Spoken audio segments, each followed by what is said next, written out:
Prašau. Labadiena. Labadiena. Man būtų grįžo. Malonu, aš Ieva. Kaip laikotės? Gana neblogai. Per pirmą darbo pokalbį gana neblogai pasirodė. Taigi šį kartą užduosiu dar keletą klausimų. Gerai. Taigi papasakokit apie klaidą, kurią paskutinėme darbe padarėte ir kokios to pasekmės. Na, iš tikrųjų, tokios esminės didelės klaidos, kad būtų labai reikšminga, nesu padariusi. Tačiau, aišku, esame visi žmonės, kartais būna tiesiog, kai skubi palieki skaičiavimo klaidų. Na, bet paskui viską tikrinant, jas ištaisai ir klaidų nebelieka. Aišku. Ar dažnai jūsų darbas būna kritikuojamas ir kaip reaguojate į kritiką? Mano darbas nėra dažnai kritikuojamas, nes stengiuosi viską atlikti atsakingai. Tačiau, aišku, jeigu sulaukiu kažkokios kritikos, tai tiesiog priimu tai kaip kokią pamoką ir tai yra man tiesiog patirtis. Priimu tai gerai. Dar vienas klausimas. Kas jūs demotyvuoja darbe? Demotyvuoja. Galbūt, kai būna ribotas laikas atlikti užduotims, kaip pavyzdžiui, reikia ką nors daryti su kolegomis ir esu priklausoma nuo jų, kai turiu laukti, kada jie atneš savo pelno avanso užpildytas apyskaitas ir aš nespėju jų tada užpildyti per juos ir turiu nertis iš kailio, kad viską laiku paduočiau direktoriui. Aišku, dar apie kolegas. Ar teko jums turėti konfliktinių situacijų? Na ne, tokių, manyčiau, konfliktų nebuvo tikrai niekad. Taigi, girdėjom neigiamą atsiliepimą apie jūs. Todėl mums kilo dvejonių dėl jūsų priėmimo į buhalterės vietą. Ką apie tai galite pasakyti? Įdomu. Na, net nežinau, ką galėčiau ir pasakyti. Iš tikrųjų, būtų įdomu sužinoti, kokių neigiamų atsiliepimų girdėti, nes aš tikrai nesu girdėjusi, kad mano darbu kas nors skųstųsi. Na, šitą aptarsime vėliau. Bet dar vienas klausimas, kuris yra man itin svarbus. Kada buvo jūsų pirmas įnašas į šeimos pajamas? Tai buvo maždaug prieš 5 metus, man atrodo, kai įsidarbinau pirmą kartą, tik baigusi bakalauro studijas. Tai irgi buvau buhalterė, tai va tikriausiai tada tą pirmą atlyginimą ir gavau, kada galėčiau jį pavadinti įnašu. Aišku. Ar sutikote tokį asmenį, kurį laikytumėt savo mokytojų, profesinių guru? Ko išmokote iš šio asmens? Konkretaus tokio asmens galbūt, kad galėčiau tikrai pavadinti profesiniu guru, nesutikau. Bet aišku, visose, kuriuose dirbau įmonėse, mano darboviečių direktoriai, tai buvo tikrai tokie žmonės, kurie man suteikė daug patirties, naujų žinių ir padėjo man kilti karjeros laiptais. Bet taip konkrečiai vieno išskirti negalėčiau. Supratau. Na, kol kas tiek, prašau, palaukite už durų, paskui pakviesiu jūs ir atliksime kitą dalį.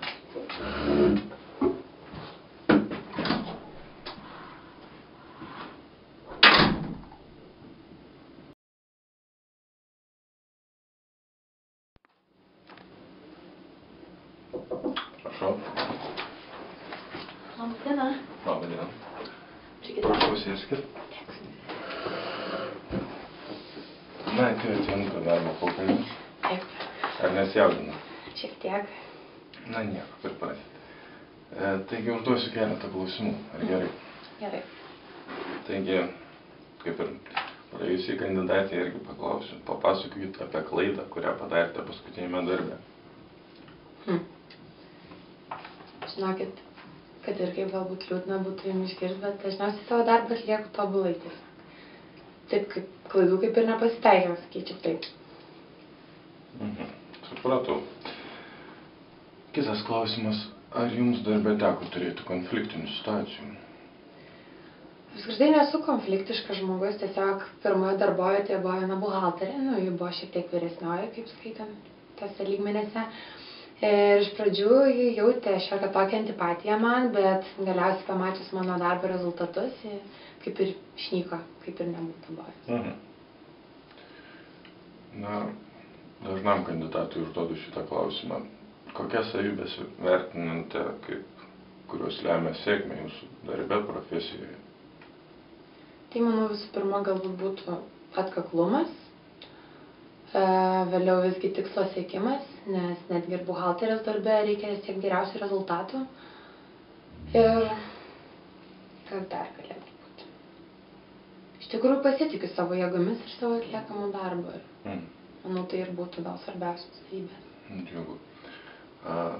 Dar vienas klausimas. Jei nesirūpintumėte pajamomis, kokį darbą dirbtumėte? Tikriausiai mažiau atsakomybės turinti, nes visgi finansinis darbas yra pakankamai sudėtingas, daug reikalaujantis atsakomybės. Tai manau, tai galėtų būti galbūt administratorės darbas. Visgi jis nėra toks sudėtingas. Supratau. Na, dar vienas itin svarbus klausimas, kurį jums norėjau užduoti. Girdėjome neigiamą atsiliepimą apie jūs. Todėl mums kilo dvejonių dėl jūsų priėmimo į buhalterės vietą. Ką apie tai galite pasakyti? Tikrai apie mane girdėjote? Na, kaip čia pasakęs, iš tiesų niekada negirdėjau, kad kažkas blogai šnekėtų apie mano darbą, išskyrus galbūt ir galėjote kažką išgirsti apie vyresniosios buhalterės. Tiesiog iš jos. Kadangi, kaip sakiau, kaip minėjau, konfliktų buvo šiek tiek minimalių, aš jai nepatikau, bet dabar, tai žinokit, net neįsivaizduoju, kad galėtų kažkaip kitaip kažką pasakyti apie mane blogo. Aišku. Na, šiek tiek praktinis toks klausimas. Ką darytumėte, jeigu senas ištikimas draugas, kuris yra jūsų pavaldinys, blogai dirbtų? Kaip elgtumėtės? Na, aš manau, visų pirma pasikviesčiau jį, išaiškinčiau, kas blogai, kokias klaidas padarė.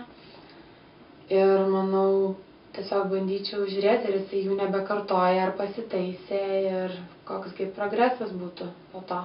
Visgi artimasis ar draugas, tai vis tiek yra darbas, oficiali vieta, tai, kaip sakant, negalima atleisti nuo pareigų. Na ir paskutinis klausimas būtų. Papasakokit apie situaciją, kada turėjot atlikti darbą per ribotą laiką. Kodėl taip atsitiko, kaip sekėsi ir koks viso to rezultatas? Aš atsigersiu. Prašau. Iš ties, praeitame darbe buvo viena stresinė situacija. Iš tikrųjų, turėjau labai daug streso, kai paskutinę minutę teko atlikti daug darbų, teko dirbti viršvalandžius ir sėdėjau iki naktų, galima sakyti taip, o už tai neslaik pinigų gaunam pildomai. Tai, bet galiausiai, kad ir kaip buvo sudėtinga, viską padariau į galą. Tai, manau, sutvarkiau su savo darbu. Aišku. Na, geri atsakymai, man patiko. Dabar prašyčiau išeiti ir pakviesiu jūsų konkurentą.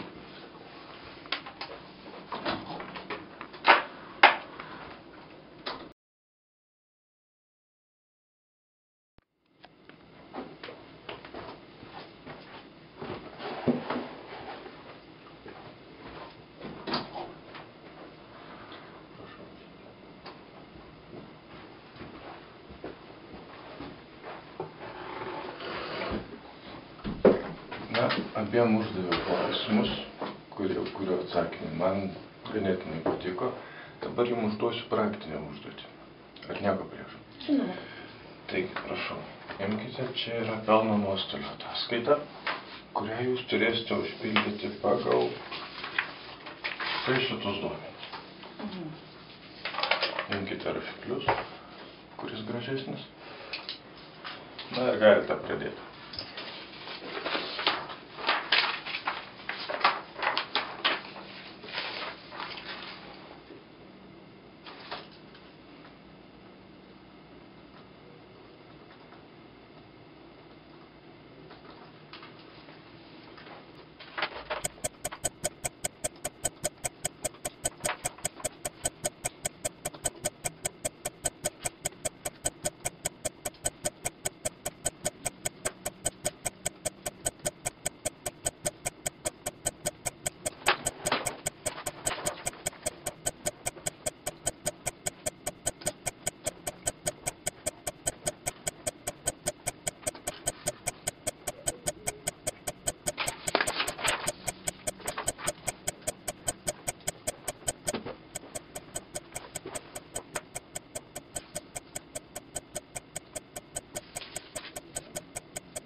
matau, jau einate į pabaigą, taip. Tai jau norėčiau pamatyti, ką jūs ten užpildėte.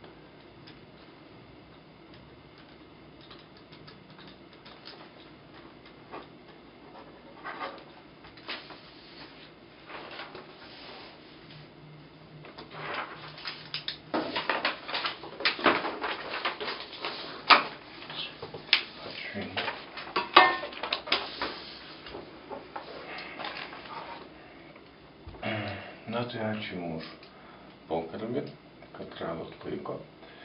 Na, mes peržiūrėsim Jūsų atsakymus, Jūsų užpildytą ataskaitą ir pranešim Jums per artimiausias 3 darbo dienas. Taigi ačiū. Ačiū. Dėkui.